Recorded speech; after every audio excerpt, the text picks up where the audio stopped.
Hey, Gavin, we see you out in left field just doing extra work, taking fly balls, working with the coaches pretty much every day. How much more confident are you feeling out there now? Definitely a lot more comfortable. Really, the first few games, I wasn't nervous, but it's something that's pretty new to me. So now, obviously, running out there, I feel a lot more comfortable after getting what's 8 or 9, I think, games out there. It's just getting reps and taking reads off the swing. So night and day compared to a week ago. And offensively, I know that you mentioned that, a lot of the success has been just kind of sticking to the game plan, working with the hitting coaches really closely. But is there anything in specific that you found to be the most beneficial, whether it's mechanically or maybe it's something else that's just allowing you to put up the numbers that you've been doing?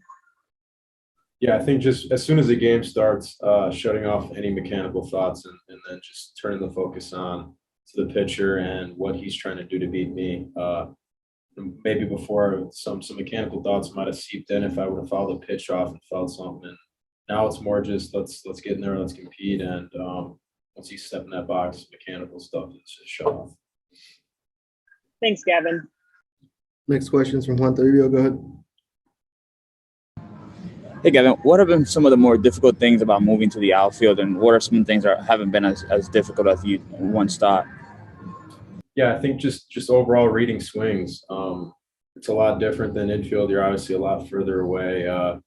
Reading swings from left-handers, playing the slice, playing the topspin, the hook.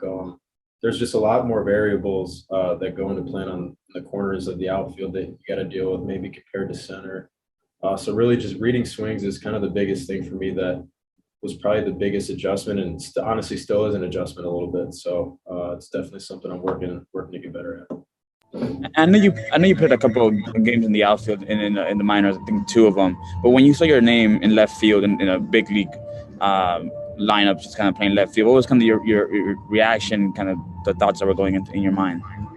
Yeah, just having some conversations beforehand with the front office and obviously Doc, just finding ways that I can help get in there and help us still win some games. And I think that was bouncing around and being able to play multiple positions. So it didn't like take me off guard by seeing my name out left, because those conversations were already had prior to my name being thrown in there. So yeah, that's really it with that. Thanks, Gavin. Next question is from Dave Vassay. Go ahead. Good afternoon, Gavin. What's up, Dave? Hey, Dave Roberts described you as a more relaxed player. Do you feel like that's a fair description since you got called back up? Yeah, definitely. I think, we can sit here and say there's no pressure and that no performance is on my mind. We can sit here and say that all we want, but yeah, just overall being way more relaxed and just shut my brain off. And then once the game starts, just compete. And that's really been my whole thought process throughout it all. And I think that's kind of kept me relaxed and not worrying about the results, just control the controllables. It's cliche, but it's something that's helped me relax for sure. Was there a conversation with somebody that made you come to that realization, or was it just process and experience over the course of this season? Yeah, I think just going over the course of the season and looking back at years that I've had success and kind of seeing what I did and how I responded to certain things, and just it was obviously that's a huge thing, is being relaxed and having a clear mind whenever you step in between the lines. And I think for me that's been the biggest part, is once I'm getting out there, there's a clear mind and I can just go play. Last one, does the altitude mess with somebody's hair as much as it's messing with yours right now? You don't like the way it looks? Hey, just a question. Altitude does crazy things. No, dude, I need a haircut, right? I need a haircut. I'm letting it run as long as I can, though. Thanks, Lux.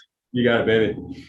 Next question is from Hart Castillo. Go ahead. Gavin, before that first time playing in the outfield, you played center in OKC. Who did you talk to? Like, how was that sort of discussed? Did you go to the team? They go to you? What was that about when you first went out there in OKC? Yeah, just kind of talking to Doc and pretty much everybody in the org, just trying to figure out ways that I can still contribute and mix in the lineup and still get in there and help us win. So I think it wasn't really like I went up to them or they came up to me. I think it was just kind of a joint like agreement on how I can help us win some games here, and that's kind of what came up, and what I guess is happening right now is just bouncing around, playing wherever. What was the last time you played a game in the outfield before that? That time you played inside? Honestly, never. Like even in Little League and travel ball and everything, I've always either played short or second. So that was literally the first time I played outfield ever. What was the first ball hitting you? What were you thinking when you? I mean, obviously, once the first catch was done, I was like, I literally went in the dugout until belly. I was like, I can breathe now.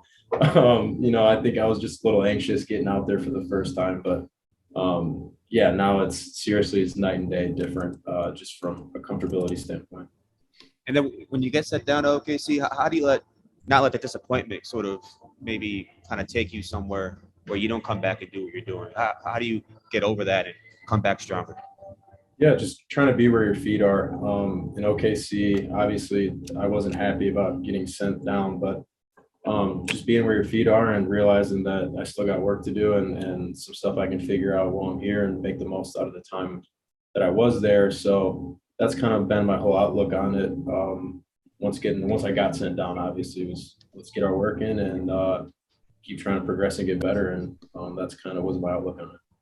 Oh, whose glove are you using, by the way? Do you have a different glove? It's actually Zach Rex's. So I didn't even mean to take it with me. The clubhouse guy in Salt Lake City actually packed it on accident. And it just so happens I'm still using it. I obviously got Rex's blessing, but it's Zach Rex's glove. You got to give it back to him, right? At some point. At some point, yeah. Thank you, Gavin. Yeah. Next question is from Bill Plunkett. Go ahead. Yeah, Gavin, Mookie made the same transition second base to the outfield. Has he been helpful? What kind of advice has he given you? Yeah, he's been really helpful. Basically just saying like be aggressive out there. Don't be tentative.